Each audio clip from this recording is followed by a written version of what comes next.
वापस करना था, तुम किया ही नहीं यार।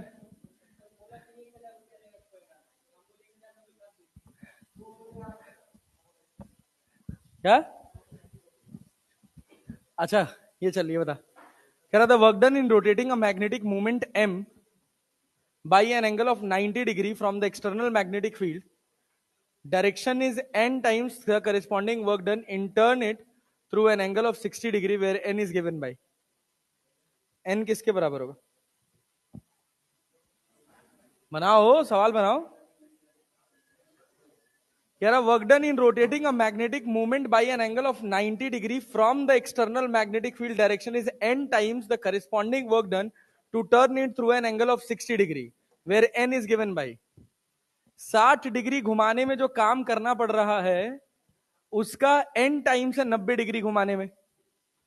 तो बताओ n का वैल्यू क्या होगा?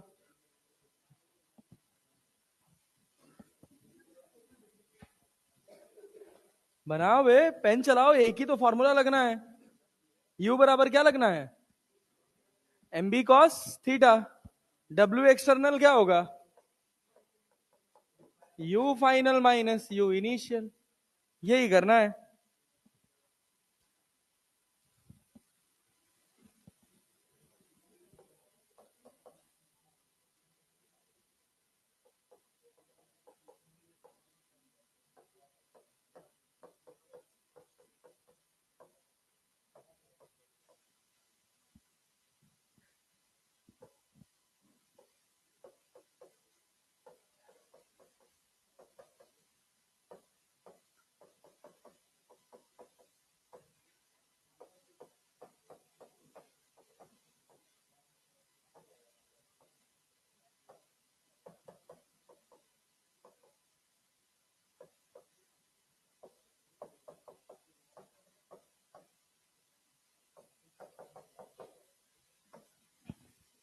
क्या है इसमें?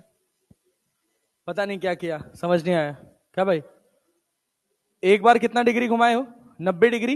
जीरो से 90 डिग्री घुमाए हो, एक बार जीरो से कहां घुमाए हो? 60 डिग्री। 60 डिग्री घुमाने में जो काम हुआ है उसका n टाइम्स 90 डिग्री घुमाने में है। भाई गधेड़े, पढ़ फिर से। कह रहा है कि 90 डिग्री घुमाने में जो काम हुआ है that is n times corresponding to the work done by an angle of 60 degree. Yes. तो कितना होगा? n का वैल्यू कितना आएगा? W1 कितना है?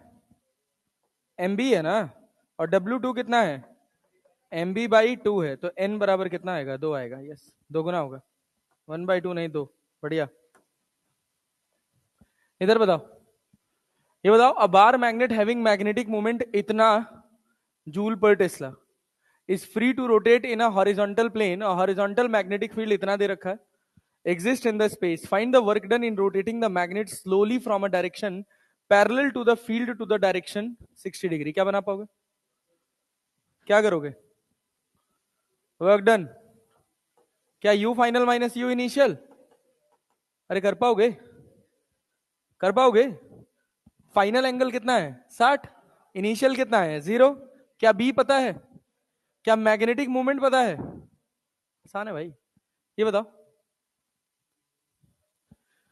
a magnet of magnetic dipole M is released in a uniform magnetic field induction B from the position shown in figure. Find its kinetic energy at theta equals to 90 degree. Theta equals to 90 degree पे इसकी kinetic energy क्या होगी? बताओ। हाँ इधर, theta equals to 90 degree पे kinetic energy बताओ।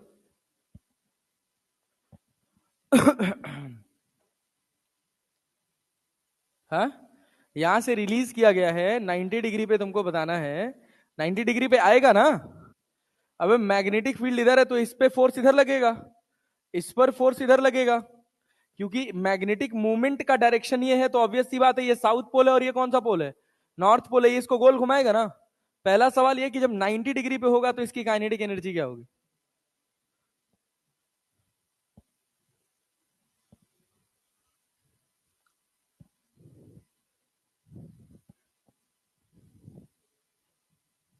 छोटे छोटे सवाल हैं, दिमाग लगाओ थोड़ा।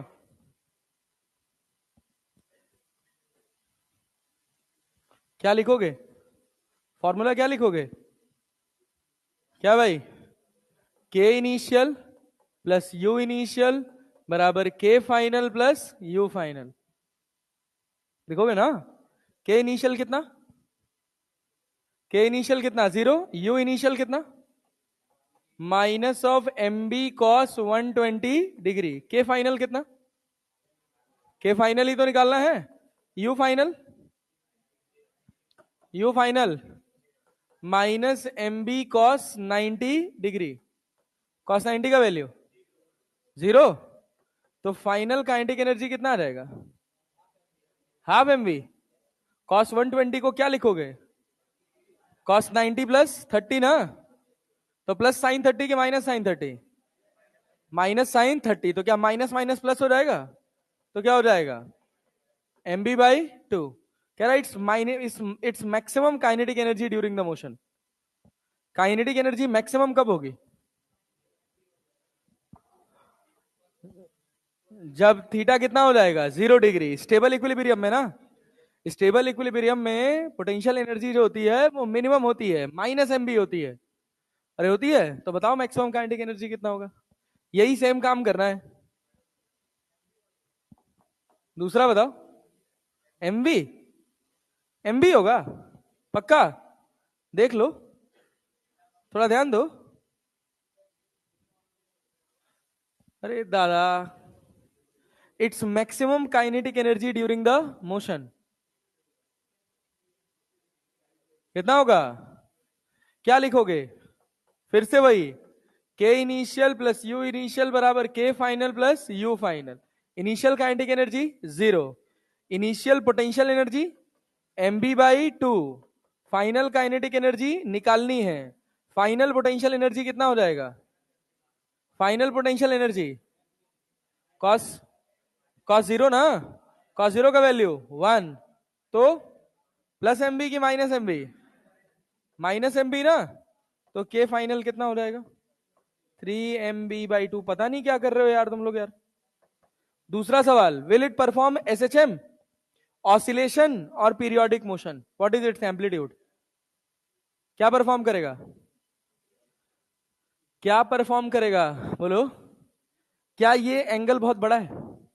जब एंगल डिस्प्लेसमेंट का एंगल बहुत बड़ा हो जाए तो ये मानकर चलो, क्या भाई, क्या ये क्या होगा? एसएचएम तो नहीं होगा, ऑसिलेटरी। कैसा ऑसिलेशन? डैम्ड। एसएचएम तो है नहीं। तीन ही ऑसिलेशन होते हैं, एसएचएम डैम्ड, मतलब एसएचएम डैम्ड और फोर्स्ड। तो कौन सा होगा ये? बड़ा एंगल है ना। धीरे धीरे धीरे धीरे धीरे धीरे धीरे धीरे क्या स्लो डाउन हो जाएगा ना। तो कैसा ऑसिलेशन हो जाएगा? Damped oscillation. पूछ रहा है what is its amplitude. Amplitude मतलब पहली बार कितना एंगल जाएगा? पहली बार कितना एंगल जाएगा? अरे कहां से छोड़े, 120 से ना। तो पहली बार 120 जाएगा। अरे क्लैरिटी है ना। तो जो मैक्सिमम पॉसिबल एम्पलीट्यूड होगा वो 120 डिग्री का होगा। खत्म। अबे गधेड़ो, ऐसे घटिया सा एक्सप्रेशन बनाते हुए तुम लोग। ये यहां से चला, पहले राउंड में 120 जाएगा, फिर उसके बाद कम हो जाएगा और कम हो जाएगा और कम हो जाएगा और कम हो जाएगा और धीरे धीरे धीरे धीरे धीरे धीरे खत्म हो जाएगा। क्लियर है ना? एक समय ऐसा आएगा कि फिर एसएचएम परफॉर्म करने लग जाएगा। यहां कह रहा, magnetic field lines produced by a bar magnet cuts each other. दो मैग्नेटिक फील्ड लाइन कभी एक दूसरे को इंटरसेक्ट नहीं करती हैं, नेवर इंटरसेक्ट ईच अदर। इसके बाद बात करते हैं magnetic material and its properties. बहुत बढ़िया हिस्सा है, बहुत ध्यान से सुनिएगा। जब मैग्नेटिक मटेरियल और इनके प्रॉपर्टीज की बात करी जाती है तो सबसे पहला टर्म निकल के आता है रिलेटिव परमिएबिलिटी। क्या भाई? रिलेटिव परमिएबिलिटी डिनोट किया जाता है म्यू आर से और लिखा जाता है म्यू बाई म्यू नॉट। ये म्यू एम होता है। अरे क्लियर है? और ये बराबर होता है magnetic field in medium upon magnetic field in air.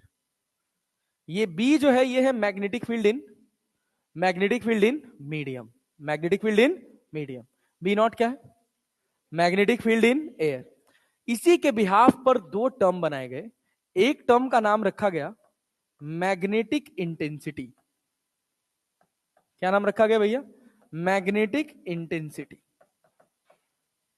जैसे मान लीजिए हम आपसे कहें कि आपके पास एक बार मैग्नेट है, ऐसे देखिएगा,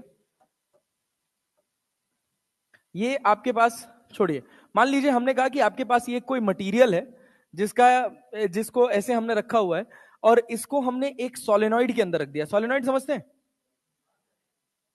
अरे समझते हैं ना? क्या किया जाता है जब कभी सोलेनॉइड से हमको मैग्नेटिक फील्ड स्ट्रेंथ बढ़ानी होती है ना, तो हम उसके अंदर सॉफ्ट आयरन कोर लगा देते हैं। क्या लगा देते हैं? Soft iron core. तो देखिए कैसे बढ़ती है मैग्नेटिक फील्ड इसके अंदर, ये समझना है कि अगर हम इसके अंदर करंट बढ़ाएंगे, आई बढ़ाएंगे, तो क्या होगा? क्या इन कॉइल्स की वजह से मैग्नेटिक फील्ड आती है? ये कोई मैग्नेट नहीं है, ये कोई मैग्नेटिक मटेरियल है, लाइक फेरोमैग्नेटिक मटेरियल मान लेते हैं कोई, ठीक है ना? अभी इसी के बिहाफ पे क्लासिफाई हो जाएगा कि फेरो क्या होता है, डाया क्या होता है, पैरा क्या होता है। तो हुआ क्या, इस एंड से करंट एंटर की, ये साउथ पोल बन गया और ये कौन सा पोल बन गया? North pole. यहां से इसकी, इस सोलेनॉइड की मैग्नेटिक फील्ड लाइंस ऐसे निकल रही हैं और इसके अंदर जा रही हैं, सॉफ्ट आयरन कोर के अंदर जा रही हैं, या जो भी कोई भी फेरोमैग्नेटिक मटेरियल है इसके अंदर ऐसे ये मैग्नेटिक फील्ड लाइंस जा रही हैं। तो हो क्या रहा है, ये वाली जो मैग्नेटिक फील्ड है इसकी वैल्यू है बी नॉट। इसकी वैल्यू कितनी है? B naught. इसको किसने पैदा किया है? सोलेनॉइड ने। किसने? सोलेनॉइड के अंदर दौड़ने वाली करंट ने। करंट बढ़ाओगे तो बी नॉट बढ़ेगा, करंट बढ़ाओगे तो बी नॉट बढ़ेगा। ये जो मटेरियल इसके अंदर हमने ये ग्रीन कलर का भरा हुआ है, ये एक ऐसा मटेरियल था जिसके पास अपना कोई मैग्नेटिक कैरेक्टरिस्टिक नहीं था, लेकिन जैसे ही इसके अंदर बाहर से मैग्नेटिक फील्ड आई ना, ये मैग्नेटाइज हो गया। बाहर से जो मैग्नेटिक फील्ड आई उसने इसको मैग्नेटाइज कर दिया। अब सुनना, ये आपका बार मैग्नेट था, इसके अंदर अभी कोई मैग्नेटिक फील्ड नहीं थी, मतलब कोई भी फेरोमैग्नेटिक मटेरियल था, इसके अंदर इसकी अपनी कोई मैग्नेटिक फील्ड नहीं थी। जैसे बाहर से इसके अंदर मैग्नेटिक फील्ड एंटर करती है, क्या? B naught. ये क्या करेगी, इसके जो मैग्नेटिक डोमेन्स थे जो एक दूसरे को कट कर दे रहे थे, जिसकी वजह से इनके पास अपना कोई मैग्नेटिक कैरेक्टर नहीं था, उन सारे डोमेन्स को मजबूर करेगी अलाइन होने के लिए। क्लियर? जब अलाइनमेंट के लिए मजबूर करेगी तो ये तो मैग्नेटिक फील्ड अंदर बी नॉट होगी, अरे होगी ना? और साथ में एक स्पिनिंग हो रही थी इधर, एक स्पिनिंग हो रही थी इधर, दोनों एक दूसरे को कैंसिल कर रहे थे। अब दोनों क्या कर रहे हैं? एक ही डायरेक्शन में स्पिन कर रहे हैं। तो क्या इसका भी मैग्नेटिक मूवमेंट आएगा? क्या इसका भी मैग्नेटिक मूवमेंट आएगा? क्या दोनों जुड़ जाएगा? अरे बात समझे ना? तो इसके अंदर इसका अपना मैग्नेटिक कैरेक्टर डेवलप हो जाएगा, जो उसके डोमेन्स की वजह से आ रहा है। तो उसको बोलते हैं magnetic field of medium. Clear? अब देखो, मान लो तुमने बी नॉट मैग्नेटिक फील्ड दी, इसके अंदर अपना मैग्नेटिक कैरेक्टर आया बी एम। कितना आया? B M. थोड़ा और बी नॉट बढ़ाए, इसके डोमेन्स और ज्यादा अलाइन हुए, और बी नॉट बढ़ाए और ज्यादा अलाइन हुए। एक समय ऐसा आया कि आप बी नॉट बढ़ाते गए, मैग्नेटिक डोमेन्स अलाइन होते गए होते गए होते गए। एक समय कभी तो ऐसा आएगा जब सारे के सारे डोमेन्स अलाइन हो जाएंगे। उसके बाद आप बाहर वाली मैग्नेटिक फील्ड बढ़ाते रहो बढ़ाते रहो बढ़ाते रहो, इस पर कोई फर्क पड़ने वाला नहीं है, खाली बी नॉट बढ़ेगा। क्या इस मीडियम के अंदर नेट मैग्नेटिक फील्ड बढ़ेगी? उसके बाद बढ़ेगी। बी नॉट तो बढ़ ही रहा है, लेकिन इस मटेरियल की जो मैग्नेटिक फील्ड है, जो इसके एटम्स की वजह से आ रही है, उस पर कोई फर्क नहीं पड़ेगा। अरे क्लैरिटी है? बीएम जो है वो कांस्टेंट हो जाएगा। तो दो बातें हुई, एक क्या कि जब यहां पर कोई एक्सटर्नल मैग्नेटिक फील्ड नहीं थी, इस मटेरियल का अपना कोई मैग्नेटिक कैरेक्टर नहीं था। बाहर से जो मैग्नेटिक फील्ड आ रही है, जो इसको मैग्नेटाइज करने की कोशिश कर रही है, क्लियर है? इसकी इंटेंसिटी को बोलते हैं मैग्नेटिक इंटेंसिटी। क्या बोलते हैं? Magnetic intensity. क्या है मैग्नेटिक इंटेंसिटी? वो बाहर वाली मैग्नेटिक फील्ड जो इस मटेरियल को मैग्नेटाइज करने की कोशिश कर रही है, उसको हम क्या बोलते हैं? Magnetic intensity. अरे क्लैरिटी है? मैग्नेटिक इंटेंसिटी मटेरियल की प्रॉपर्टी है। मैग्नेटिक इंटेंसिटी किसकी प्रॉपर्टी है? उस सोर्स की जो उस मटेरियल को मैग्नेटाइज करने की कोशिश कर रहा है। ये बात समझे? तो मैग्नेटिक इंटेंसिटी को कहा गया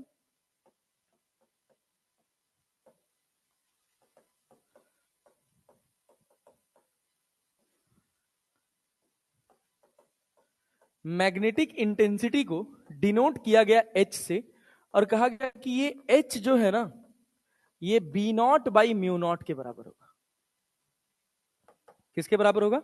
B naught by mu naught. किसके बराबर? B naught by mu naught के। अब हुआ क्या, ये मैग्नेटिक इंटेंसिटी ने किया क्या, इसके अंदर अपने तो खुद प्रेजेंट थी, साथ में इसके डोमेन्स को भी मैग्नेटाइज किया। अरे किया कि नहीं किया? जो इसके डोमेन्स, जब सबका रोटेशन एक डायरेक्शन में हो जाएगा तो क्या ये भी मैग्नेटिक कैरेक्टर देने लग जाएगा? देने लग जाएगा ना। तो होता क्या है कि जो फेरोमैग्नेटिक मटेरियल्स होते हैं, जिनको बहुत समय तक किसी बी नॉट के इन्फ्लुएंस में रख दिया जाता है, तो उसके सारे डोमेन्स अलाइन हो गए। अब बी नॉट हटा दो, बीएम वैसा की वैसा रह जाएगा। तो ये बीएम क्या बनाएगा? Permanent magnet. क्या बनाएगा? Permanent magnet. बी नॉट चला गया, लेकिन डोमेन्स अलाइन हो चुके हैं। अब वो डोमेन्स उसी में स्टेबल हो चुके हैं, फिर से वो पलटने वाले नहीं पलटेंगे, तो उनका मैग्नेटिक कैरेक्टर नहीं जाएगा। अब इनको पलटने के लिए, इनकी स्पिनिंग को रैंडम करने के लिए हम क्या करते हैं, या तो इनको हीट कर देते हैं, या इनको पीट के इनके डोमेन्स को चेंज कर देते हैं, मतलब एनर्जी देते हैं अल्टीमेटली। तो हुआ क्या, क्या मैग्नेटिक इंटेंसिटी की कहानी समझ आई? कौन लेके आया मैग्नेटिक इंटेंसिटी? जो मैग्नेटाइज करने की कोशिश कर रहा है। उसके बाद एक बात होती है, intensity of magnetisation.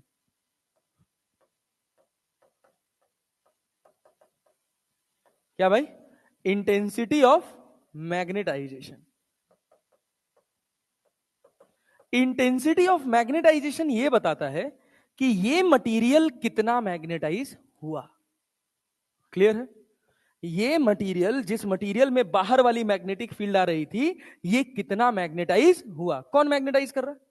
B not कितना कर पाया? बीएम कितना कर पाया? क्या बीएम की एक लिमिट है? अरे बीएम की एक लिमिट है ना। जब सारे के सारे डोमेन्स एक ही लाइन में अलाइन हो जाएंगे तो ये पूरी तरह से मैग्नेटाइज हो जाएगा, उसके बाद मैग्नेटाइज होने वाला नहीं। ठीक? तो इंटेंसिटी ऑफ मैग्नेटाइजेशन को आई से डिनोट किया जाता है, और इसको लिखा जाता है बीएम बाई म्यू नॉट।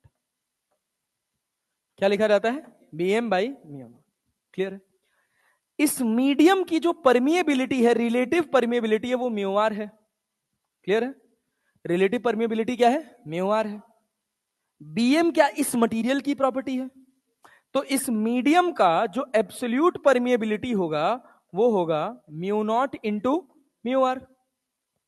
होगा कि नहीं होगा? देखो, म्यू आर बराबर mu naught by mu M by mu naught पढ़े हो ना। तो म्यू एम बराबर क्या हो गया? Mu R into mu naught. लेकिन सवाल यहां यह पैदा होता है कि जब हम इंटेंसिटी ऑफ मैग्नेटाइजेशन लिख रहे हैं, तो यहां क्या लिख रहे हैं? BM by mu naught. क्या लिख रहे हैं भाई साहब? BM by mu naught. अब सवाल ये पैदा होता है यहां से कि जब ये बीएम इस मटेरियल की प्रॉपर्टी है, तो परमिएबिलिटी एयर की क्यों लिखी जा रही है, या वैक्यूम की क्यों लिखी जा रही है? परमिएबिलिटी तो उस मीडियम की लिखी जानी चाहिए ना। यहां म्यू नॉट क्यों लिखा गया? बोलिए। बहुत बढ़िया आंसर, आप पढ़ चुके हैं, आप जानते हैं सब, बस आपको थोड़ा सा रिलेट करने की कोशिश करनी है। सोचिए,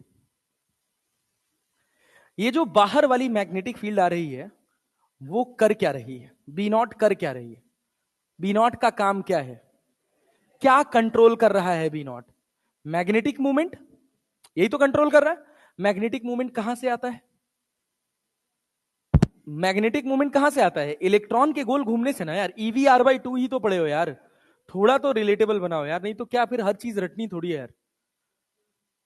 इलेक्ट्रॉन के रिवोल्यूशन की वजह से। अब मान लो एक एटम है, उसमें एक इलेक्ट्रॉन क्लॉकवाइज घूम रहा है, एक इलेक्ट्रॉन एंटी क्लॉकवाइज घूम रहा है, उसका नेट मैग्नेटिक मूवमेंट कितना है? कितना है? बाहर से जो मैग्नेटिक फील्ड आ रही है, वो पता है क्या कर रही है? इसको भी एंटी क्लॉकवाइज घुमा रही है, और ऊपर वाले को भी एंटी क्लॉकवाइज घुमाने की कोशिश कर रही है। जब दोनों को वो एंटी क्लॉकवाइज घुमा दे रही है, तो क्या उसका नेट मैग्नेटिक मूवमेंट कुछ आ जा रहा है? और ऐसे बहुत सारे एटम्स के साथ ये करने की कोशिश कर रही है। अरे कर रही है ना। एटम के न्यूक्लियस को डिस्टर्ब कर रही है, या केवल एटम के इलेक्ट्रॉन को? एटम के इलेक्ट्रॉन को, उसी के स्पिनिंग को तो डिस्टर्ब कर रही है बाहर वाली मैग्नेटिक फील्ड। और एटम का इलेक्ट्रॉन जो एटम के चारों तरफ गोल गोल घूम रहा है, वो उस एटम के मैक्सिमम वैक्यूम स्पेस में है। पढ़े हो? एटम की कैरेक्टरिस्टिक पढ़े हो? क्या पढ़े हो? 99.9% volume of the atom is empty. वो मैग्नेटिक फील्ड उसी 99.9% वॉल्यूम से गुजर रही है एक एटम के, जो खाली है, जिसमें क्या भरा है? वैक्यूम। वहां कुछ भी नहीं है।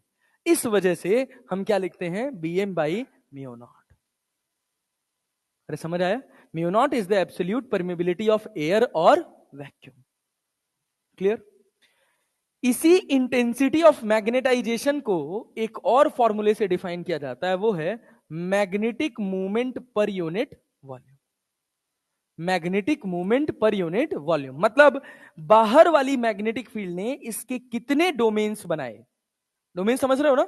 एक एटम के अराउंड अगर एक इलेक्ट्रॉन गोल घूम रहा है, एक एटम के अराउंड अगर एक इलेक्ट्रॉन गोल घूम रहा है, तो उस इलेक्ट्रॉन का एक का मैग्नेटिक मूवमेंट कितना हुआ? EVR। क्या हुआ? EVR by 2। EVR by 2। दो घूम रहे हैं तो EVR बाई 2 EVR बाई 2 जुड़ेगा। अरे क्लैरिटी है ना? ऐसे जुड़ता चला जाएगा। तो net magnetic movement per unit volume ये बताता है कि मेरा इंटेंसिटी ऑफ मैग्नेटाइजेशन क्या है, मैं कितना मैग्नेटाइज हुआ हूं। अरे क्लैरिटी है? मेरे कितने डोमेन्स अलाइंड हुए हैं, जितने ज्यादा अलाइंड होंगे क्या मेरा मैग्नेटिक मूवमेंट उतना ज्यादा होगा? नहीं आई बात? पर यूनिट वॉल्यूम मेरे कितने डोमेन्स अलाइंड हुए हैं वो हमको बताता है क्या? Intensity of magnetisation, that is M by V। अरे क्लैरिटी है? दोनों टर्म समझ आया? नहीं आया? आया? अच्छा सोचो। अब अगर मैं कहूं कि इसके अंदर जो मैग्नेटिक फील्ड है वो बराबर है B0 प्लस BM के, सोचो। कोई डाउट है यहां तक? किसी को कोई प्रॉब्लम? नेट मैग्नेटिक फील्ड इस मीडियम के अंदर किसके बराबर है? B0 प्लस BM के। B0 को क्या मैं म्यू नॉट इंटू H लिख सकता हूं? क्या लिख सकता हूं? Mu naught into H। अच्छा, और BM को क्या लिख सकता हूं? बोलो। Mu naught into I। क्या मैं म्यू नॉट को कॉमन कर लूं? क्या कर लूं? म्यू नॉट को कॉमन कर लिया जाए, क्या बचेगा? H plus I। क्लियर है क्या? H plus I। अच्छा, तो हम कह रहे हैं एक काम करो, म्यू नॉट को कॉमन मत करो, बट एक रिजल्ट ये देख लो, H प्लस I ये बराबर हो गया B। हो गया? समझ लो। कोई डाउट लग रहा हो, कुछ भी ऐसा लग रहा हो जो मैं लॉजिकली रिलेट नहीं कर पाया, तो बता दो। क्योंकि यही वो जगह होती है जहां 99% लोग अटके रहते हैं, खाली रट्टा मारते वहीं जाकर भूल जाते हैं इंटेंसिटी ऑफ मैग्नेटाइजेशन क्या है और मैग्नेटिक इंटेंसिटी क्या है। क्लैरिटी आ रहा है थोड़ा थोड़ा? ठीक। अब इसके बाद इस मटेरियल का कैसा मैग्नेटिक बिहेवियर होगा, क्योंकि देखो म्यू नॉट से तुम मैग्नेटिक कैरेक्टर कंप्लीटली रिलेट नहीं कर पाओगे मॉलिक्यूलर कैरेक्टरिस्टिक पे। क्यों नहीं कर पाओगे? क्योंकि जो डोमेन्स हैं वो जिसको मैग्नेटाइज करने की कोशिश कर रहे हैं उनका मैक्सिमम स्पेस क्या है? वैक्यूम, है ना? लेकिन इस मीडियम की जो परमिएबिलिटी है, परमिएबिलिटी क्या होता है? बाहर से आने वाली मैग्नेटिक फील्ड को ये अपने अंदर कितना अलाउ कर रहा है। तो ये दो अलग अलग टर्म हो जाते हैं। क्लियर? तो हमने सोचा कि कुछ ऐसा टर्म बनाते हैं जो आने वाली मैग्नेटिक फील्ड का और मेरे अंदर कितना मैग्नेटिक कैरेक्टर इंड्यूस हुआ, इन दोनों को रिलेट कर पाए। तो हमने उसका नाम रखा मैग्नेटिक ससेप्टिबिलिटी। क्या नाम रखा? Magnetic susceptibility. बहुत ध्यान से सुनना।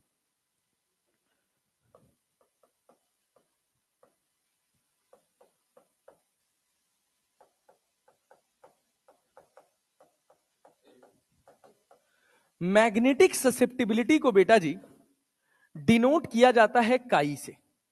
किससे? एक्स जैसा होता है, एक्स की नीचे वाले की थोड़ी पूंछ निकली होती है, इसको पढ़ते हैं काई। CHI। ठीक? चाई नहीं, काई। अरे क्लैरिटी है? अब सुनो, काई क्या है?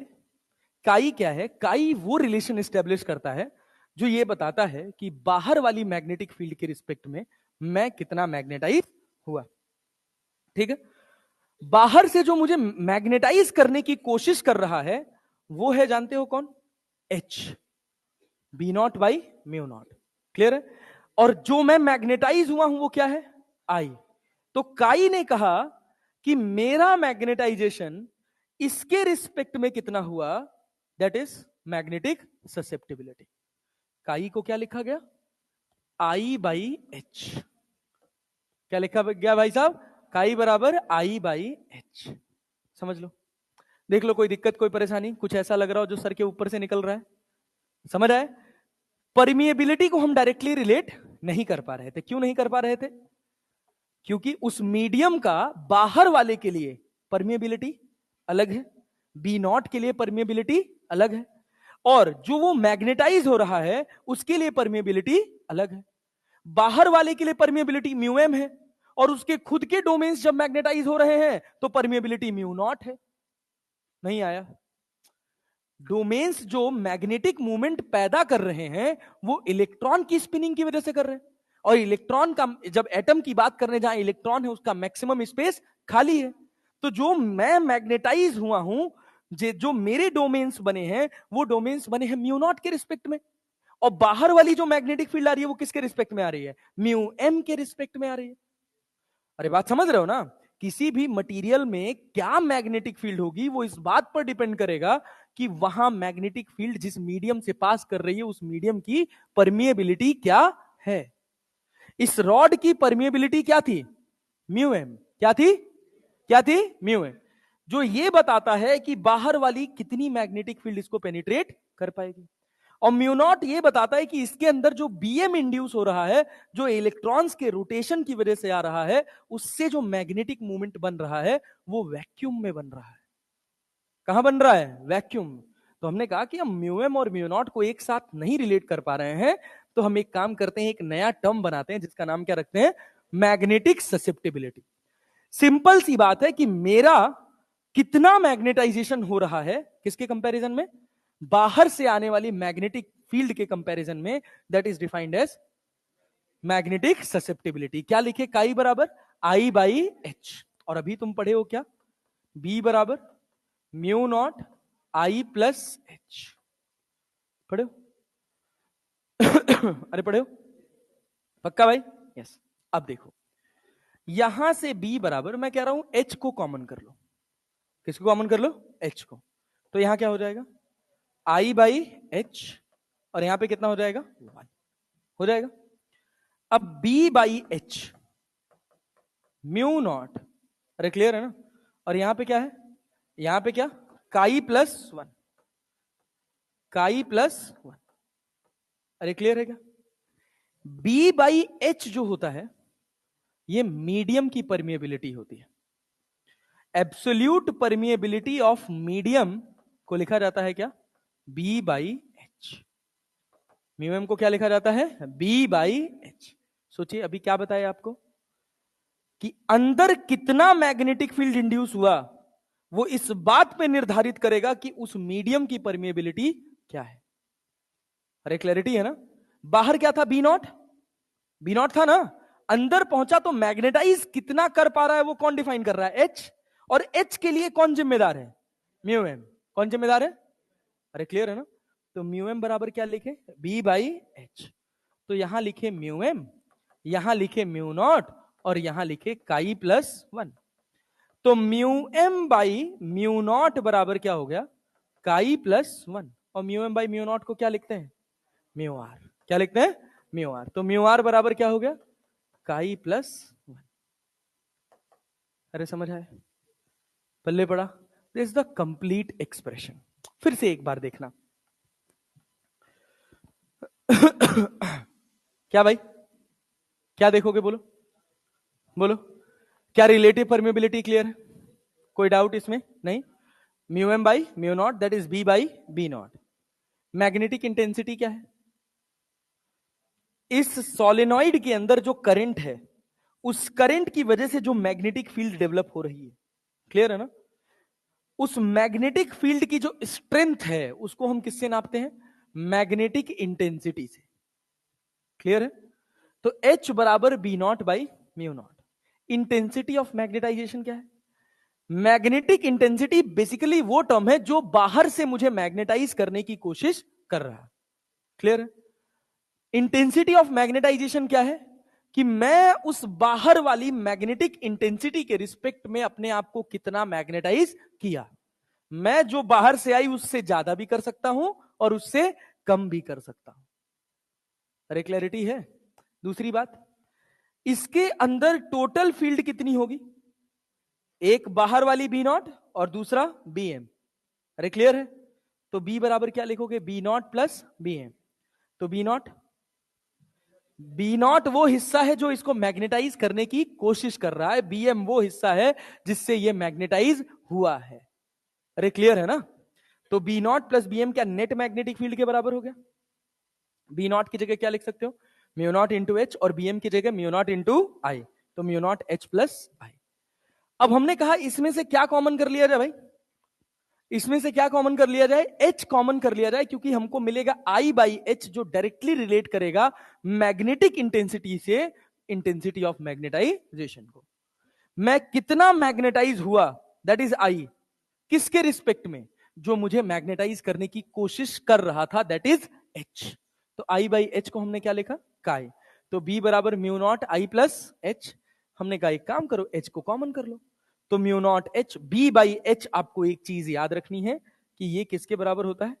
म्यू एम के, परमेबिलिटी ऑफ मीडियम।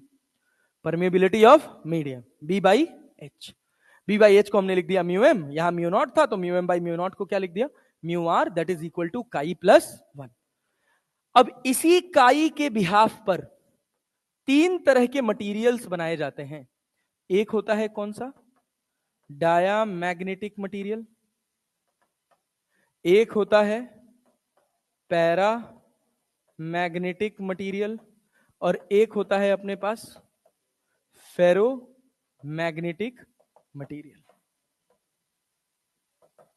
देखिए होता क्या है, जो इंपॉर्टेंट बातें हैं। डायामैग्नेटिक मटीरियल, डायामैग्नेटिक मटीरियल के अंदर क्या होता है, पढ़ना तो आपको पूरा चार्ट है, जो आपके मॉड्यूल में पूरा चार्ट है उसको बहुत अच्छे से पढ़ लीजिएगा, और मैं मोटा मोटा बता दे रहा हूं ताकि आपको पूरा चार्ट समझ आ जाए। डायामैग्नेटिक मटीरियल्स, डायामैग्नेटिक मटीरियल्स की केमिकल प्रॉपर्टी जानते हो? क्या होता है? क्या इलेक्ट्रॉन्स पेयर में रहते हैं? इलेक्ट्रॉन्स पेयर में रहते हैं ना? इलेक्ट्रॉन्स पेयर में रहते हैं ना डायमैग्नेटिक में। तो एक में स्पिनिंग अगर क्लॉकवाइज है तो दूसरे में कैसी होगी? Anti clockwise. तभी तो ऑर्बिटल फिलिंग देखते हो, एक एरो नीचे होता है और एक एरो ऊपर। अरे क्लियर है ना? हाँ। तो यहां पर क्या होता है कि जब बाहर से मैग्नेटिक फील्ड आती है तो ये अपने आप को मैग्नेटाइज करता है, लेकिन उल्टा मैग्नेटाइज करता है। इसमें काई की वैल्यू क्या होती है? काई की वैल्यू लेस देन जीरो। मतलब कैसा होगा? नेगेटिव। काई कैसा होगा यहां पे? नेगेटिव। नेगेटिव होने का मतलब है कि ये फीबली मैग्नेटाइज करता है, मैग्नेटाइज इन इन क्या भाई? Opposite direction. Feebly magnetize in opposite direction. और मैग्नेटाइजेशन का कारण क्या है? मैग्नेटाइजेशन का कारण क्या है? Orbital motion. मैग्नेटाइजेशन का कारण क्या है? Orbital motion. Clear? Paramagnetic substance क्या होते हैं? इनका काई जो होता है ना, वो जीरो से बड़ा होता है और वन से छोटा होता है। मतलब बाहर से आया बी नॉट, इन्होंने अपने आप को मैग्नेटाइज किया बीएम, जो बीएम मैग्नेटाइजेशन हुआ वो बी नॉट से कम होगा। मतलब इनका intensity of magnetisation magnetic intensity से कम होगा। जो मुझे मैग्नेटाइज करने की कोशिश कर रहा है उसकी स्ट्रेंथ ज्यादा है, उसके कंपैरिजन में मैं कम मैग्नेटाइज हुआ। अरे क्लियर है? तो ये कौन से मटेरियल हो गए? पैरामैग्नेटिक। पैरामैग्नेटिक मटेरियल्स में क्या? बोलो। पैरामैग्नेटिक मटेरियल्स क्या? जैसे तुम बताओ ना कि डायामैग्नेटिक में क्या होता है, सब कुछ पेयर में होता है, इलेक्ट्रॉन्स पेयर में होते हैं, वैसे पैरामैग्नेटिक में क्या अनपेयर्ड इलेक्ट्रॉन्स होते हैं? अरे होते हैं ना भाई। यहां पे क्या हो जाते हैं? Unpaired unpaired electron. यहां पर जो मैग्नेटिक फील्ड का कारण है, मैग्नेटाइजेशन का कारण है, मैग्नेटाइजेशन का कारण क्या है? कारण क्या है? Unpaired electron. अरे नहीं आया? मैग्नेटाइजेशन का कारण क्या है? Unpaired electron. अच्छा, अनपेयर्ड इलेक्ट्रॉन और फ्री इलेक्ट्रॉन दोनों सेम बात है? दोनों सेम बात है? नहीं, क्या अंतर है? फ्री इलेक्ट्रॉन पेयर में हो सकता है? अरे हो सकता है ना। अनपेयर्ड इलेक्ट्रॉन का मतलब क्या है? एक एक ऑर्बिटल में एक एक जगह खाली है ना। अरे क्लियर है, फ्री इलेक्ट्रॉन में ऐसा कुछ नहीं है। वो पेयर्ड भी हो सकते हैं, वो अनपेयर्ड भी हो सकते हैं, बट वो न्यूक्लियस से बहुत वीकली बॉन्डेड हैं। तो यहां पर भी जो होता है ना, ये भी क्या होता है कि ये भी फीबली मैग्नेटाइज ही होते हैं। बट ये कैसे मैग्नेटाइज होते हैं? Feebly magnetize in the same direction of magnetic field.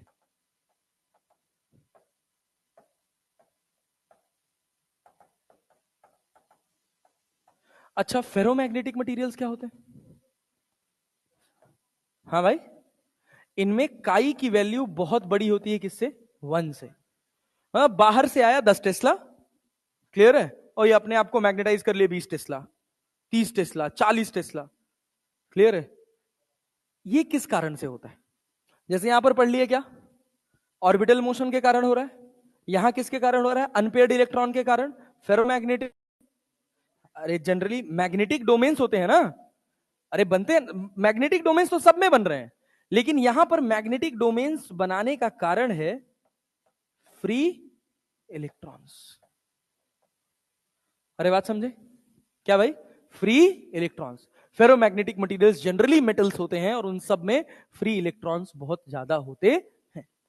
काई की वैल्यू 1 होती है। मैग्नेटाइजेशन का कारण क्या है? मैग्नेटाइजेशन का कारण क्या है? क्या है भैया मैग्नेटाइजेशन का कारण? Free electrons. और दूसरा क्या भाई? हाईली और स्ट्रांगली मैग्नेटाइज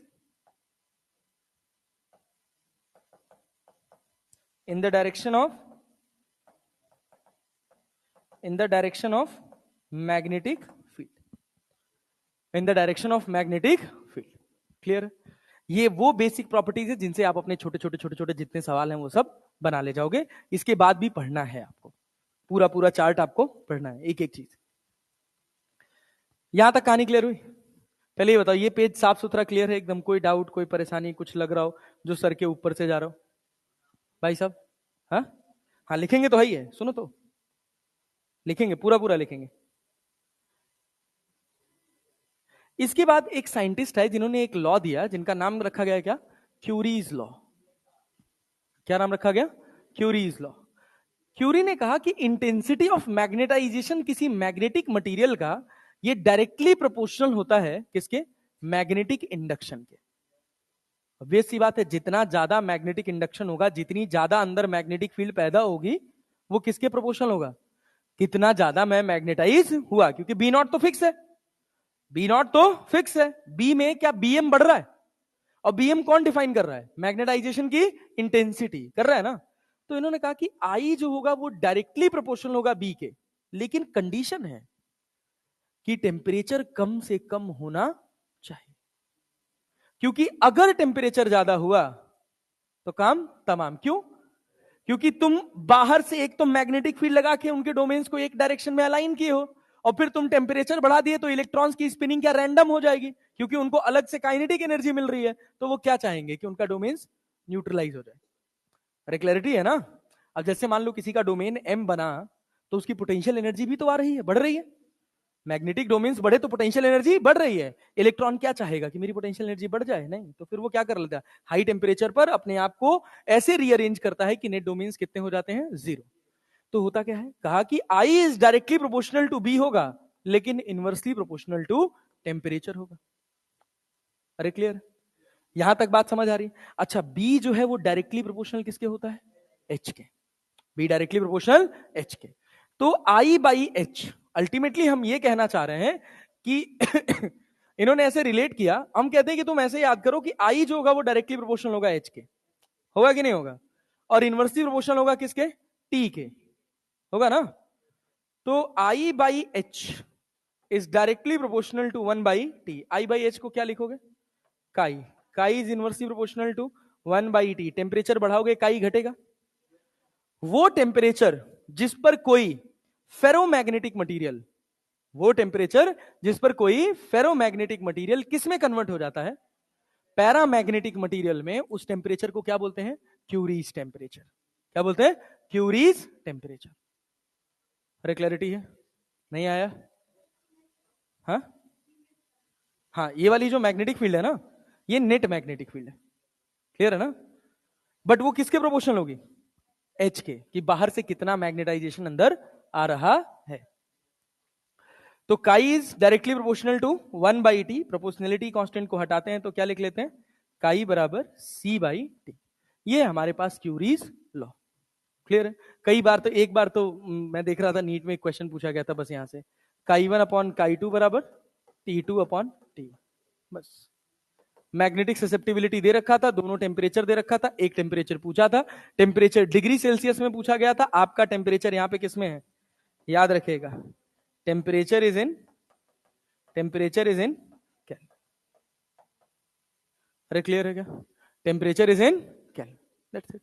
ये चलिए लिखिए इसको, पेन चला लीजिए। मॉड्यूल 2,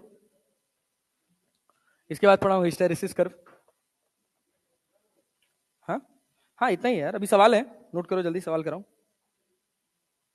किसको नींद आ रहा है? अब नींद आ रहा है तो सोए, अब क्या करूं? उसके जागने और सोने का ठीका थोड़ी ले रखा हूं मैं।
हाँ सुधांशु सर, हाँ आ रहे होंगे।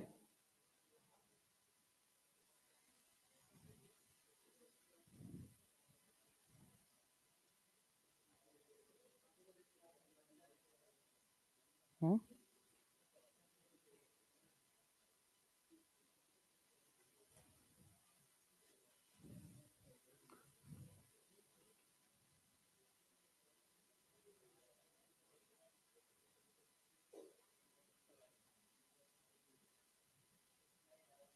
हम्म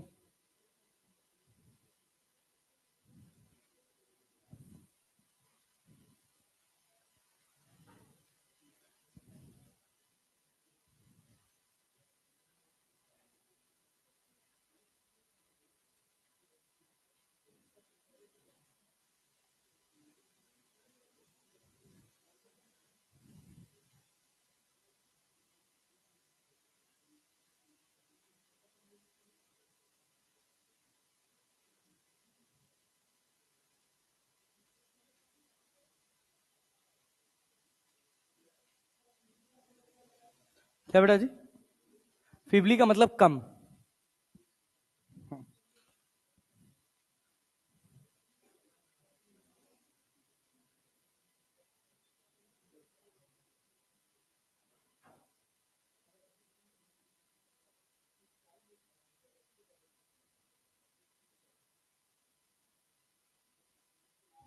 हाँ बेटा।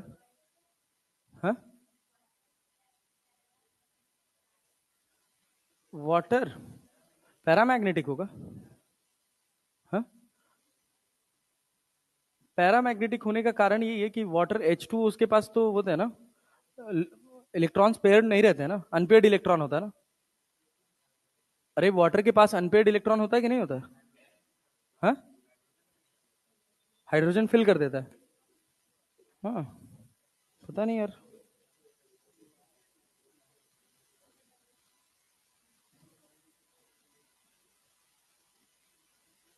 वाटर डायमैग्नेटिक होता है। वाटर डायमैग्नेटिक होता है। ऑर्बिटल ऑर्बिटल मोशन की वजह से मैग्नेटिक कैरेक्टर रहता है।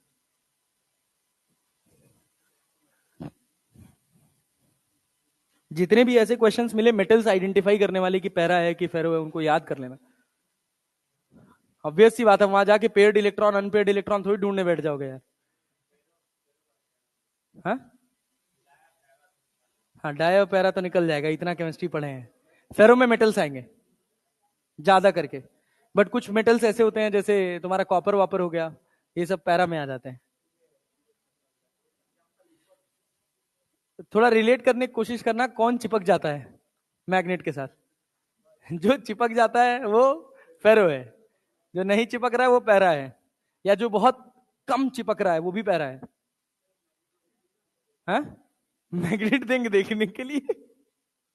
नहीं नहीं, इसमें ऑप्शंस वो दिए होंगे, क्या बोलते हैं, इनके एग्जांपल्स दिए होंगे, एग्जांपल्स रट लेना।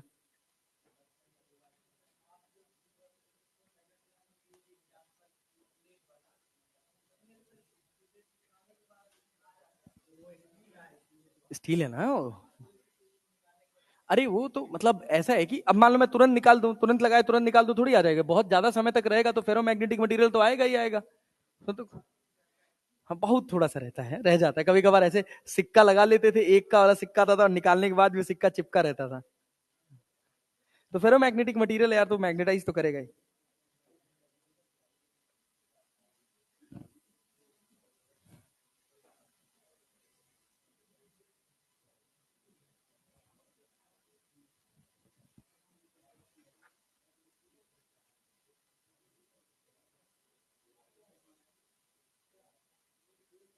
क्या भाई, बोलो। क्या कह रहा? कहाँ है वे? ठीक ठीक ठीक, जरूरी है। नोट करो, इसको नोट करो।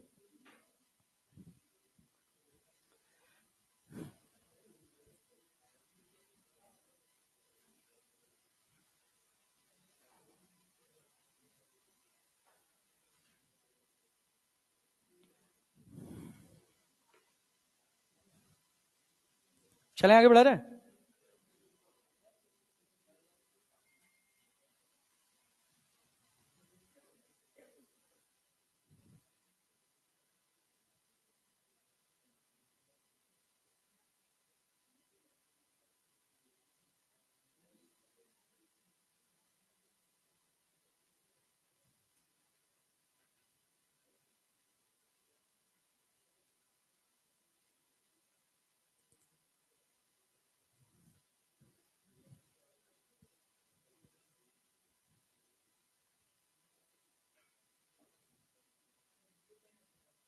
हाँ, हाँ, पता नहीं यार। फेरोमैग्नेटिक मटेरियल्स, तो ये सब ऐसे टर्म्स हैं जिनको रट लो एकदम बाय हार्ट। चलें आगे बढ़े। अरे भाई, कितना टाइम लगाओगे यार?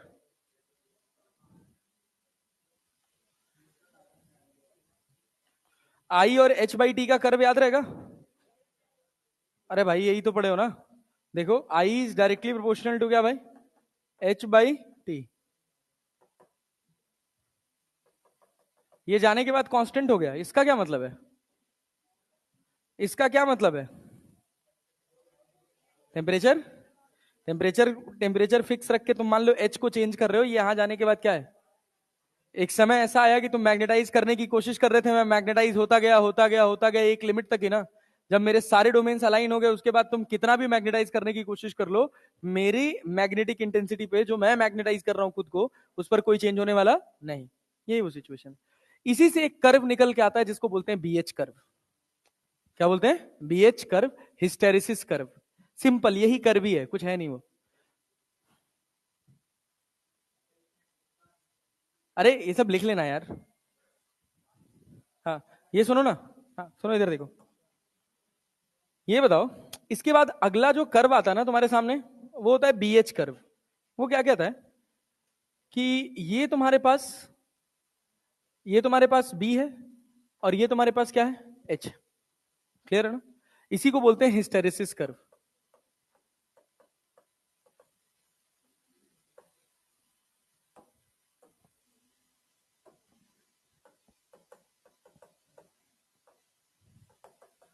हिस्टेरेसिस कर्व क्या कहता है, ये पूरा जो एक्सपेरिमेंट था ये एक सोलेनॉइड के अंदर किया गया था। ये तुम्हारे पास एक सोलेनॉइड है, इसमें करंट दौड़ रही आई, यहां से करंट आ रही आई, और इसके बीच में एक तुम्हारे पास मैग्नेटिक मटेरियल रखा है। जनरली जो बीएच कर्व पहला ड्रॉ किया गया था वो फेरोमैग्नेटिक मटेरियल्स के लिए ड्रॉ किया गया था। क्या था बीएच कर्व, और वही पढ़ना ही है। क्या था भाई, फेरोमैग्नेटिक मटेरियल्स के लिए। इस समय अगर इस सोलेनॉइड में कोई करंट नहीं जा रही है तो क्या इसके पास कोई मैग्नेटिक फील्ड है? नहीं, इसके अंदर कोई मैग्नेटिक फील्ड नहीं है। होगा क्या, जैसे ही करंट जाएगी क्या बाहर से बी नॉट आ रही है? अरे आ रही है ना, जो इससे लिंक कर रही है। तो अंदर एक तो बी नॉट हो गया और दूसरा क्या, मीडियम का हो गया बीएम, और ये किसके बराबर हो गया, बी के। अरे हो गया भाई, समझ आया? अब तुम क्या कर रहे हो, बी नॉट को बढ़ाए जा रहे हो, बढ़ाए जा रहे हो, बढ़ाए जा रहे हो, बढ़ाए जा रहे हो। क्या हो रहा है, बीएम बढ़ रहा है, बढ़ रहा है, बढ़ रहा है, बढ़ रहा है। एक समय ऐसा आया, एक समय ऐसा आया कि ये क्या हो गया, कांस्टेंट। क्लियर है ना? ये बीएम है, मैग्नेटिक फील्ड इन मीडियम। बढ़ाते गए, बढ़ाते गए, बढ़ाते गए, बढ़ाते गए, एक समय के बाद क्या हो गया, कांस्टेंट। एक समय के बाद क्या हो गया, कांस्टेंट। अब तुम बी नॉट बढ़ाते रहो, अब तुम बी नॉट बढ़ाते रहो, सारे के सारे डोमेन्स अलाइंड। अब क्या होगा, अब क्या होगा भाई बोलो। इसके बाद यही वाला ग्राफ आ गया ना, देखो ना, इसके सारे के सारे डोमेन्स अलाइन हो गए। अब बाहर से आप कितनी भी मैग्नेटिक फील्ड बढ़ा लो, इसके मैग्नेटिक कैरेक्टर पे कोई फर्क पड़ने वाला नहीं है। तो जब ये सैचुरेशन आ गया ना, हमने सोचा चलो अब इसको रिवर्स करते हैं।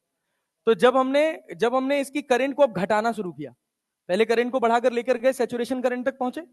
जब हम करंट बढ़ा रहे हैं तो हम बेसिकली क्या बढ़ा रहे हैं, एच। क्या बढ़ा रहे हैं, एच। एच क्या बताता है कि बाहर से कितना मैग्नेटाइज करने की कोशिश करी जा रही है।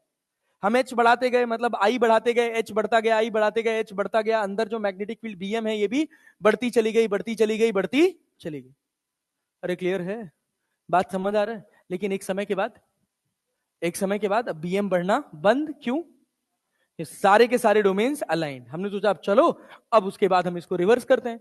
तो हमने करंट घटाना शुरू किया। जब करंट घटाने लगे तो मैग्नेटिक कैरेक्टर घटने लगा, घटने लगा, घटने लगा। एक समय ऐसा आया कि भाई साहब क्या हुआ, करंट जीरो हो गया, लेकिन फिर भी इसके अंदर अपना मैग्नेटिक कैरेक्टर रह गया। अरे बात समझे? तो इसको बोलते हैं हम रिटेंटिविटी। क्या बोलते हैं, रिटेंटिविटी। कि मतलब ये मैग्नेटिक कैरेक्टर जो बाहर से मैग्नेटाइज करने वाला कैरेक्टर था, उसके एब्सेंस में भी अपने आप को कितना मैग्नेटाइज कर पा रहा है, अपने मैग्नेटिक कैरेक्टर को कितना रिटेन करके रख पा रहा है, ये कहलाता है रिटेंटिविटी। क्या कहलाता है, रिटेंटिव। अब हमने सोचा एक काम करते हैं, इसको पूरी तरह से डीमैग्नेटाइज करते हैं। तो डीमैग्नेटाइज करने के लिए हमने क्या किया, करंट का डायरेक्शन चेंज कर दिया। क्या एच का भी डायरेक्शन चेंज हो जाएगा? अरे अब मैग्नेटिक फील्ड लाइंस इधर से आएंगे ना, तो जो डोमेन्स थोड़े बहुत इधर अलाइंड रहे, बच गए थे, अब क्या करेगा, उनको उनको ऑपोजिट डायरेक्शन में अलाइन करने की कोशिश करेगा। एक समय ऐसा आएगा कि नेट मैग्नेटिक मूवमेंट कितना हो जाएगा, जीरो। नेट मैग्नेटिक मूवमेंट कितना हो जाएगा, zero. Net magnetic movement zero हो गया तो बीएमबी कितना हो गया, जीरो हो गया। फिर ऑपोजिट डायरेक्शन में जिस जगह पर ये होता है, इसको कोर्सिविटी बोला जाता है। क्या भाई, कोर्सिविटी। और इसके बाद फिर ऐसे वापस गए, फिर यहां से आए, और ये पूरा प्रोसेस ऐसे चलता रहा। फिर हम यहां वापस कभी नहीं पहुंचे। अरे क्लियर है? अरे भाई अब देखो, अब क्या ऑपोजिट डायरेक्शन में मैग्नेटाइज होना शुरू हो जाएगा। एक समय ऐसा होगा कि पूरे के पूरे डोमेन्स ऑपोजिट डायरेक्शन में मैग्नेटाइज हो जाएंगे। अब क्या, उसके बाद फिर क्या, फिर रिवर्स करना स्टार्ट किए, फिर रिटेंटिविटी, फिर क्या, कोर्सिविटी, और फिर क्या, सैचुरेशन। और ये साइकिल कंटिन्यूअसली चलती रही। हिस्टेरिसिस कर्व, अब मान लो भविष्य में अगर तुम इंजीनियरिंग में जाते तो तुम लोग को थोड़ा और इसके बारे में पढ़ने को मिलता। हिस्टेरिसिस कर्व, जब भी किसी मटेरियल की बात करी जाती है, जैसे कोई मटेरियल कैसा बनाना है, सॉफ्ट आयरन कोर रखना है, इलेक्ट्रोमैग्नेट बनाना है, या परमानेंट मैग्नेट बनाना है, उसके बिहाफ पर हम क्या करते हैं, हिस्टेरिसिस कर्व को डिजाइन करते हैं। पहले उस मटेरियल का हिस्टेरिसिस कर्व निकाल लेते हैं, फिर देखते हैं कि वो मटेरियल किस लायक है, इलेक्ट्रोमैग्नेट बनने लायक है या परमानेंट मैग्नेट बनने लायक है। क्लियर? तो देखो होता क्या है कि जिनके कर्व थिन होते हैं, जिनका बीएच कर्व थिन होता है, ऐसा देखो, ये तुम्हारे पास बी है, ये तुम्हारे पास एच है,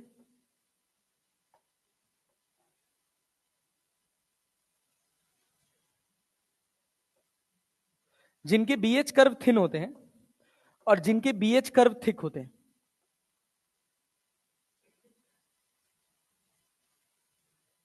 यही अंतर होता है दोनों में।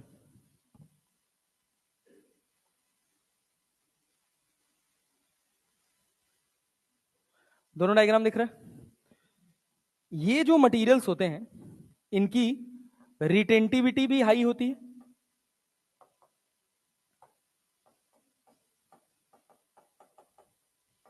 विटी एंड कोर्सिविटी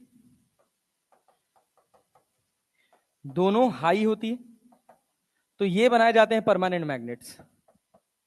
क्या बनाए जाते हैं?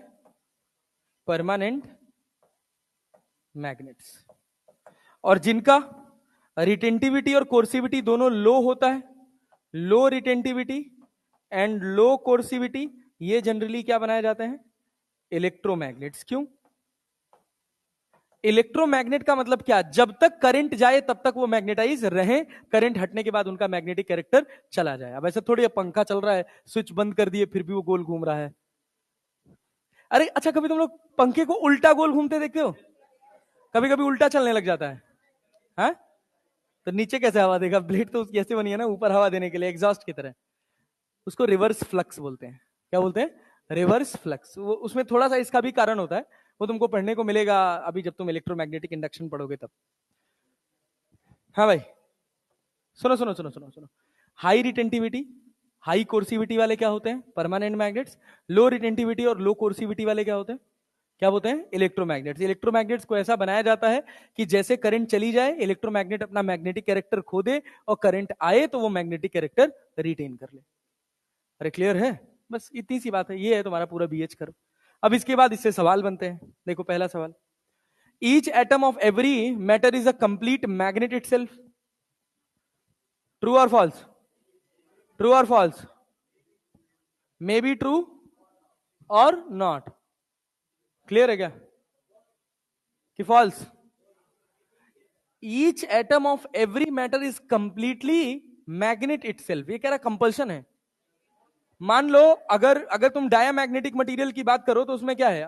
पेयर्ड में है ना, वहां तो इलेक्ट्रॉन जो है वो पेयर में है, तो एक क्लॉकवाइज घूम रहा है तो एक एंटी क्लॉकवाइज, तो नेट मैग्नेटिक मोमेंट कितना है? जीरो। तो क्या हो जाएगा? फॉल्स। एक ही एटम का जीरो। कह रहा for protecting a magnetic needle it should placed in an iron box, in a wooden box, in a metallic box, none of these. Iron box. क्यों आयरन बॉक्स? क्यों आयरन बॉक्स? क्यों? Iron कैसा material है? Ferromagnetic. कैसा है? बाहर से जो मैग्नेटिक फील्ड आती है ना, वो सारी मैग्नेटिक फील्ड को अपने अंदर ऑक्यूपाई कर लेता है, कहता है आ जाओ हमारे पास आ जाओ। अब खाली स्पेस में मैग्नेटिक फील्ड को जाने नहीं देता। क्यों? एक फेरोमैग्नेटिक मटेरियल अपने आप को बाहर से आने वाली मैग्नेटिक फील्ड के रिस्पेक्ट में हाईली मैग्नेटाइज कर सकता है। तो वो मैग्नेटिक फील्ड सारी की सारी उस आयरन कोर के अंदर से एंटर करती है और फिर बाहर निकल जाती है, अंदर कोई मैग्नेटिक फील्ड नहीं जाती। याद रखे रहिएगा, याद रखे रहिएगा। जब भी आपको शील्डिंग करनी होगी किसी भी मैग्नेटिक की, तो वहां पर फेरोमैग्नेटिक मटेरियल यूज किया जाता है। अगला कह रहा, which of the following material is repelled by an external magnetic field? Iron, cobalt, steel, copper. कौन सा? कॉपर। अबे कॉपर, कॉपर भाई डायमैग्नेटिक मटेरियल है। क्लियर है ना? कह रहा in diamagnetic material is placed in magnetic field, the flux density inside the material compared to the outside, slightly less, slightly more, very much more, same. Slightly less, slightly less. लेकिन क्या oppositely magnetise होता है? इसीलिए काई की value क्या होती है? नेगेटिव। काई की वैल्यू, अच्छा ये बताओ, म्यू आर क्या है? काई प्लस वन। काई की वैल्यू नेगेटिव, काई की value mu R well less than one. Negative में होती है, स्लाइटली नेगेटिव होती है, बहुत नेगेटिव नहीं होती है।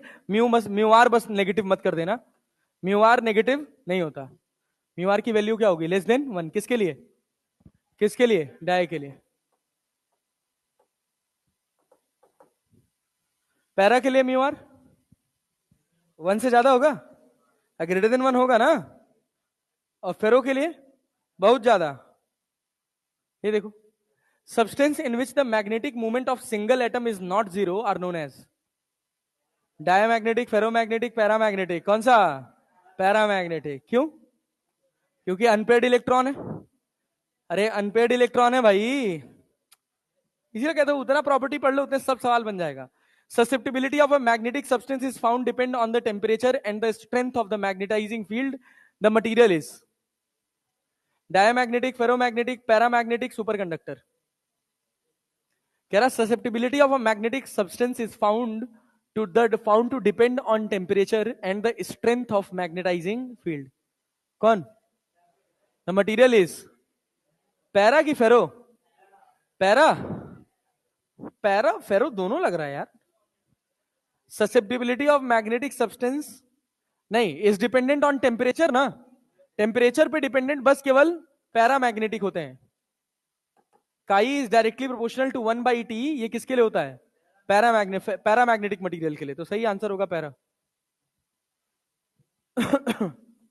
उसके बाद the magnetic moment of paramagnetic substance infinity, zero, constant but low, none of the above. Paramagnetic material zero, magnetic moment zero. अबे जीरो कैसे? इसमें क्या होता है? पैरामैग्नेटिक मटेरियल्स में क्या होते हैं? अनपेयर्ड इलेक्ट्रॉन, तो कांस्टेंट बट लो। अरे यार, यहां देखो तो, the cause of paramagnetism is unpaired electron. अबे अनपेयर्ड इलेक्ट्रॉन ना, हाँ। और देख, the cause of diamagnetism orbital motion of electron, spinning of electron. क्या भाई साहब?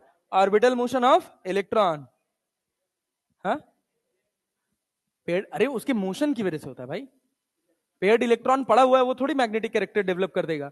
जैसे बाहर से कोई मैग्नेटिक फील्ड आती है तो वो क्या करते हैं, सब एक ही डायरेक्शन में गोल गोल घूमने लग जाते हैं और ऐसा मैग्नेटिक मूवमेंट प्रोड्यूस करते हैं कि जो बाहर वाले मैग्नेटिक फील्ड को अपोज करे।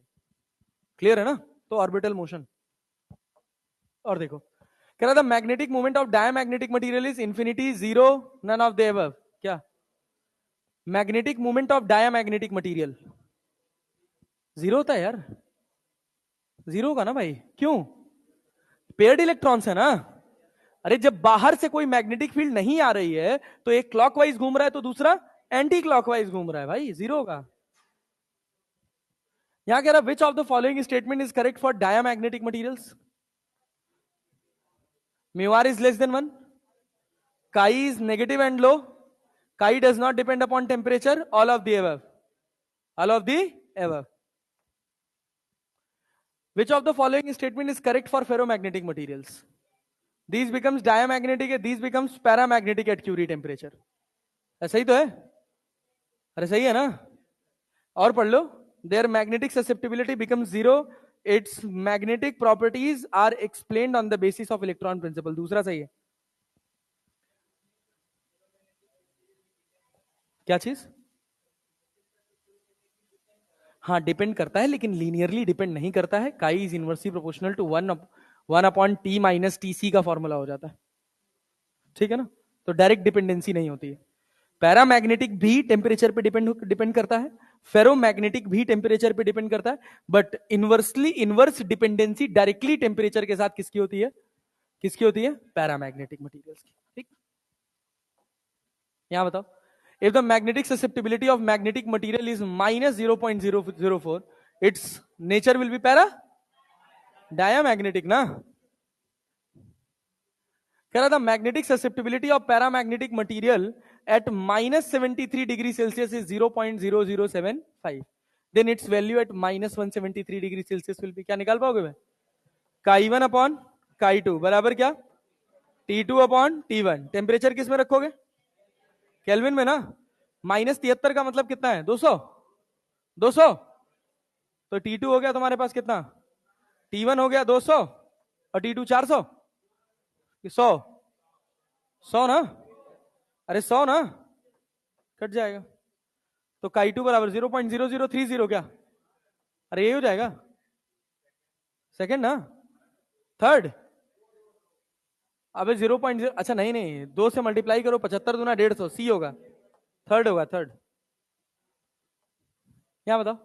For paramagnetic material susceptibility is related as T की पावर -1। अगर पैरामैग्नेटिक का बोलता, फेरोमैग्नेटिक का भी बोलता, तब भी टी की पावर -1 ही चलता। According to Curie's law, the magnetic susceptibility of substance at an absolute temperature T is proportional to 1 by T. Same ही सवाल है। Relation between mu R and chi will be mu R बराबर 1 plus chi, 1 plus chi. ये बताओ तो, the magnetic susceptibility of paramagnetic substance is इतना, it is placed in magnetising field of 4 into 10 to the power 4 ampere per metre. The intensity of magnetisation, ये क्या दिया हुआ है? ये क्या दिया हुआ है? एच। क्या दिया हुआ है? और ये क्या दिया हुआ है? काई। और तुमसे क्या पूछा है बे? आई। तो काई बराबर क्या होता है? आई बाई एच। निकाल लोगे? हाँ, सी आ जाएगा। 4 2 8 4 12, ठीक है। 10⁸ नहीं, एक -4 एक +4। कह रहा था horizontal component of flux density of earth magnetic field is इतना, the value of horizontal component of intensity of earth magnetic field will be कितना होगा? बोलो, ये बनाओ, ये बनाओ।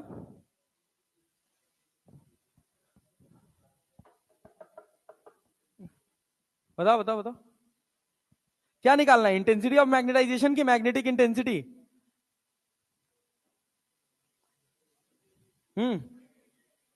मैग्नेटिक इंटेंसिटी ना, तो क्या होता है फॉर्मूला? अरे भाई, बी बाई म्यू नॉट। अरे होता है, बी तुमको पता है क्या? म्यू नॉट से डिवाइड नहीं कर सकते हुए? कितना आंसर आएगा? सॉल्व करते रहना, आराम से डिवाइड करते रहना। सेकंड आ रहा है, ठीक। ये बता, the magnetizing field is 2 into 10⁻³ ampere per metre, produces a magnetic field of 8 pi Tesla in an iron rod. The relative permeability of the rod will be, relative permeability पूछा है, mu R. Mu R पूछा है, mu R बराबर क्या होता है? अबे B by B not होता है ना, बी नॉट। बी नॉट को क्या लिख सकते हो? म्यू नॉट इंटू एच लिख सकते हो क्या? अरे बी नॉट को म्यू नॉट इंटू एच तो लिखोगे ना। बी नॉट तो बाहर वाला जो मैग्नेटाइज करने की कोशिश कर रहा वही तो है। नहीं आ रहा है, क्या बोलेगा? यहां से बोलो, बी कितना? 8 पाई, और म्यू नॉट कितना? 4 पाई इंटू 10⁻⁻7। और एच कितना? एच कितना? 2 इंटू 10⁻3। 4 से 4, 2 से 2, कट गया क्या? क्या बचा? 7 में से 3 गया, 4। 10⁻4 क्या? 10⁻4। ठीक है ना? नहीं आ रहा है, ये बता। कह रहा a bar magnet made of steel has magnetic movement इतना, मैग्नेटिक मूवमेंट इतना, मास दे रखा है तुझे और डेंसिटी दे रखा है। क्या वॉल्यूम निकाल सकते हो? Intensity of magnetization. तो आई इक्वल टू एक फॉर्मूला क्या होता है? M by V. अब क्या वॉल्यूम लिख सकते हो? यही सब आता है यार, समझ आए? तो अब तो नहीं बोलोगे कि मैग्नेटिक मटेरियल्स बहुत कठिन था? हाँ, समझ आया? कब? हाँ, इतना ही है भाई। बड़ा हिस्सा अर्थ मैग्नेटिज्म था, अर्थ मैग्नेटिज्म है ही नहीं, सिंपल। क्या भाई? हाँ, तो जब चैप्टर ही बहुत छोटा है ना भाई। एक्चुअली एनसीईआरटी ने इसको जबरदस्ती का एक चैप्टर बना के रखा था।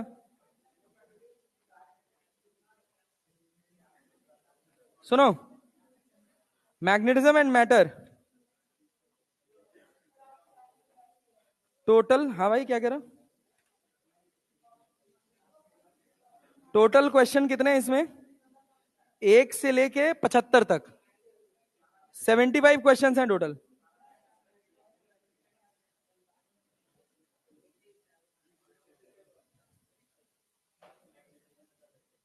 अर्थ मैग्नेटिज्म का भी क्वेश्चन होगा इसमें। कौन सा है? 58 से लेके 75 तक, मतलब 57 सवाल लगाने हैं यार टोटल। आज के आज लगा लेना, बहुत ज्यादा टाइम नहीं लगेगा लगाने में भाई। अब सब सीधे सीधे सीधे सीधे सवाल हैं। Magnetic susceptibility is negative for, NCERT में कितना है? एनसीईआरटी में कितना है? चैप्टर है एनसीईआरटी में ये वाला? दिखाओ एनसीईआरटी दिखाओ। अबे भाई ये एनसीईआरटी फर्स्ट पार्ट है। अबे भाई क्या गरीब बना दिया यार एनसीईआरटी को। अरे डुप्लीकेट नहीं, कितनी पतली हो गई है भाई।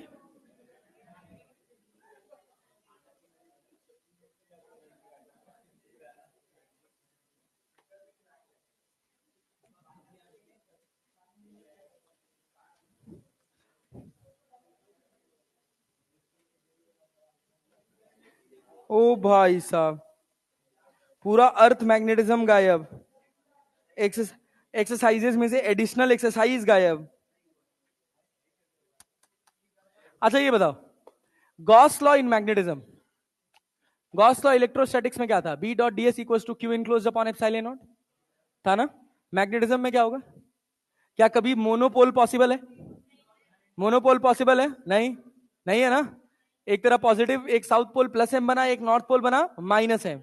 जितनी मैग्नेटिक फील्ड लाइन किसी क्लोज सरफेस से एंटर करेगी वो सारी की सारी बाहर निकलेगी, तो बी डॉट डी एस क्या हो जाएगा? जेड। क्या हो जाएगा? जेड। ये गॉस लॉ इन मैग्नेटिज्म, बस खत्म, इतनी सी बात। खत्म हो गया यार चैप्टर। अरे क्लियर है।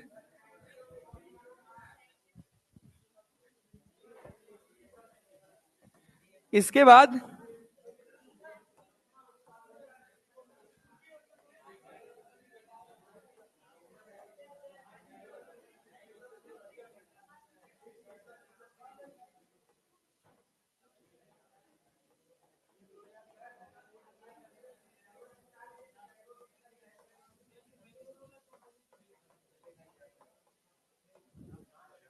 अब कैंसिल नहीं करवा सकते यार, बहुत पैसा लगा, 60,000 रुपए की तो फ्लाइट फ्लाइट हुई यार, 2 राउंड का।